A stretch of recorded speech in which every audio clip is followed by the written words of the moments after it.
Hello everyone, and today we are going to discuss more of advanced gambit lines. And today will be a bit theoretical as we're going to see some more variations of advanced gambit and how to tackle it.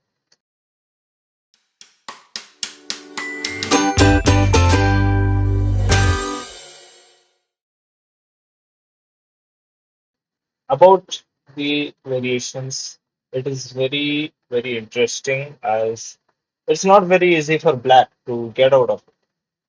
It's like black has to dodge many bullets. And if black can dodge all these bullets during the game of advanced gambit, then black deserves the equal game. But it's not very easy. You have to be very precise and very sharp lines has to be played in order to get to an equal position. And even if the position is equal, the computer might say 0-0. It's not very clear yet, as white will still have more development, more space, and many dynamic activity and attack can be possible even after equality has been reached. So let's go through those lines and let's see what kind of bullets black has to dodge in order to get to equality. So,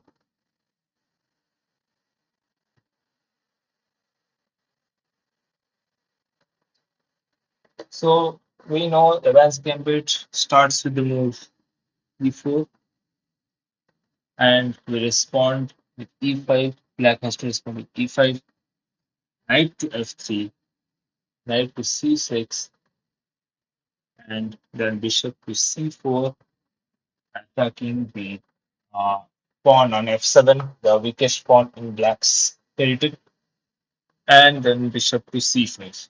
And advanced gambit starts with the move. You can guess, yeah, that's right, b4, wasting time of blacks by sacrificing pawn, wasting some tempo. And the best move is to take the pawn. Bishop captures pawn on d4. Then, of course, if you remember, we have to take control of the center. So after sacrificing the pawn, we must take control of the center and castle as soon as possible. That's the main idea. So c3, bishop to a5, and we see d4. So d4 has been played. There is no option for black to ignore it. Black can play the move d6, but d6 will not help black much as we have the center control and we have the advantage in the center and in the position. So here the best move is to take, not letting white get a big center. And now we must castle as soon as possible. This was discussed the last time. Now black's best move. Uh, we know that if anything that comes to f6 will be attacked very soon. And we saw last games how f6 knight was attacked and was removed from any kind of defense of black's territory. So knight to f6 will be pretty bad. So we have to be like the black has to be very careful. So instead of knight to f6, knight g to e7 is the best move in this situation. Getting ready to castle and also avoiding any kind of e5 pawn push ideas in order to get any kind of tempo on black's knight or queen or like anything that comes on f6. But still, black's life is not very easy. Here, if we can take the pawn on d4 and say, okay, yeah, we're happy with the center, but it's not very easy because knight on e7 not only allows black to castle safely. If we take this pawn, it also allows black to take control of the center firmly, uh, especially on the d5 square by pushing the pawn to d5. And you can say here, black is more or less okay. We basically, because black has dodged some bullets, like not playing knight to f6 or queen to f6, stuff like that. And knight to e7 supporting the center was quite good. And also the bishop is coming out for black, and black is also getting equal amount of development as white. So black is pretty good. So better than like taking the pawn and getting the center here, we must go for another spicy line, which is knight to g. We realize that knight to h6 is not possible because knight has come to e7. So knight will not play knight to g4. And here black has to be careful yet another time.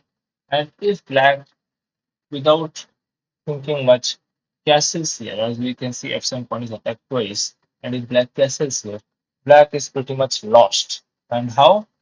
You can guess the move. It's a pretty nice move. And yes, it is queen to h5, attacking everything, threatening checkmate and attacking f7 pawn thrice with bishop, with the knight, and with the queen. Black has no other choice other than playing h6, dodging the checkmate attack, but then we have knight takes on f7, and it is pretty bad situation for black.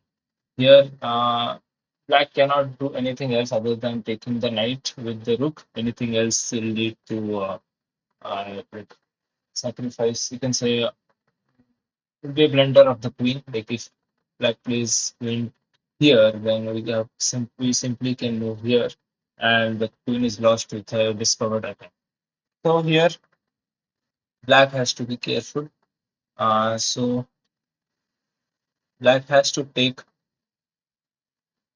and after black takes, we take, and black moves the king, and we are pretty much completely winning in this situation as we are exchange up, and with perfect, you can say with good play, we'll go on to win the game as well. So completely winning situation for white. So you cannot play the move castles here. So what should black do? Castling, other than castling, black has better move, which is blocking this bishop. You have to block the bishop, otherwise knight takes f7 is like black is dead. So only way to block the bishop is pawn to d5, blocking the bishop this way. And now the best move is to take the pawn with the pawn.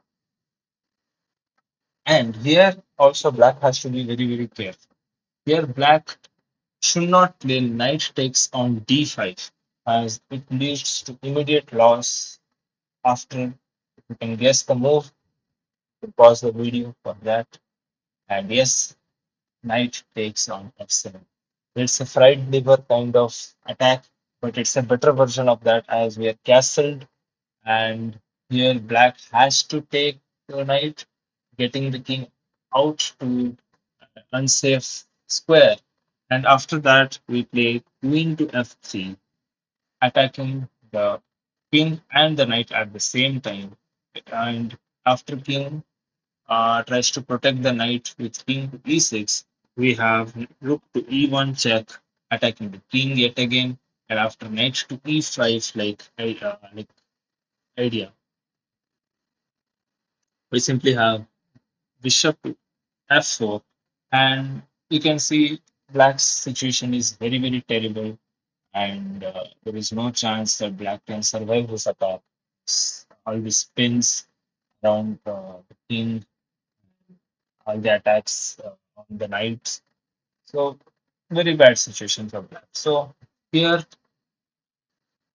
if we go back here, taking the pawn is not the right idea. The right idea for black is to ignore the pawn and just go knight to e5.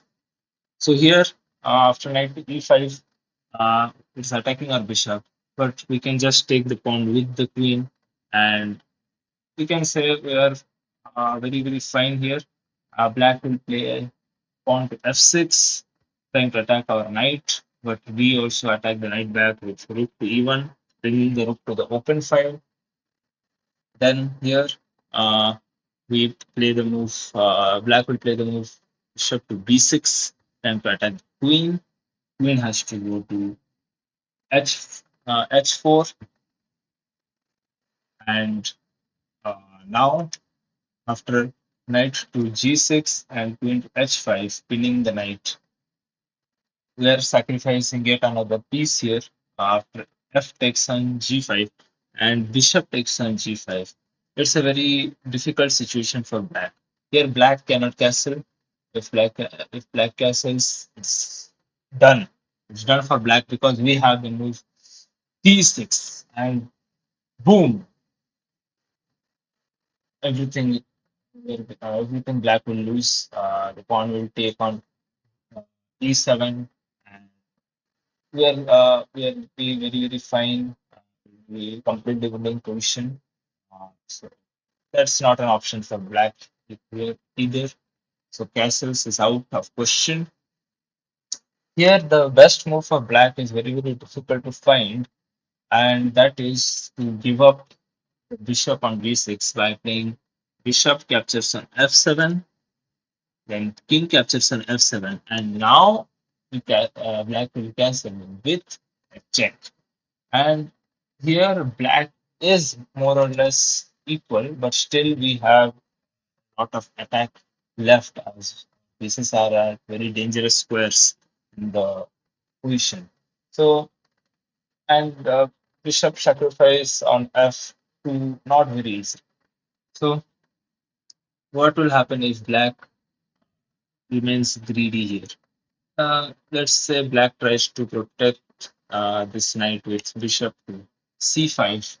Then what should we do? We know the rule of Evans Gambit. If there is no attack, no direct attack, then simple bring your pieces to optimal squares. And which piece is not developed here in the position? It is of course the move of this knight and knight to d2 will be played. And now if black tries to like here black cannot castle anyway. Any other move for black doesn't seem very right other than still bishop captures on f2, king captures on f2, and castles with check. Other than that, no other move looks very pretty for black. And if black tries to stick on to this knight remaining in the center, then we have a very nice move that is rook captures on d7 and bang, everything is going to open up. We don't have choice. We have to take with the bishop. The knight is pinned here.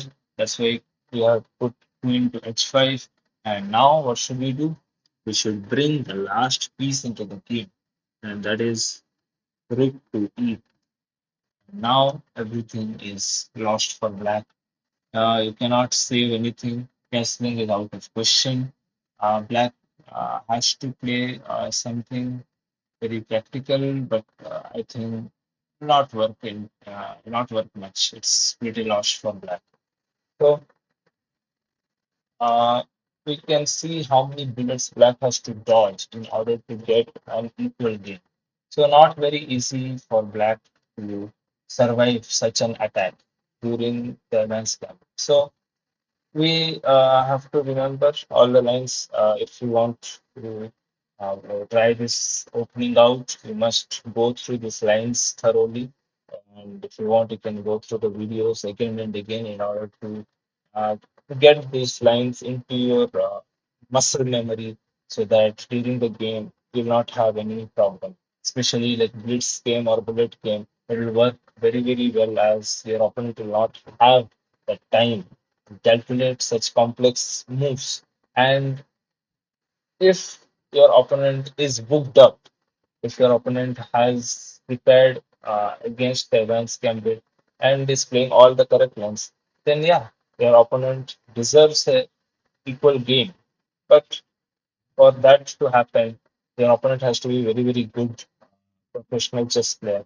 Otherwise, even professionals can go into very bad situations if they do not know the lines properly.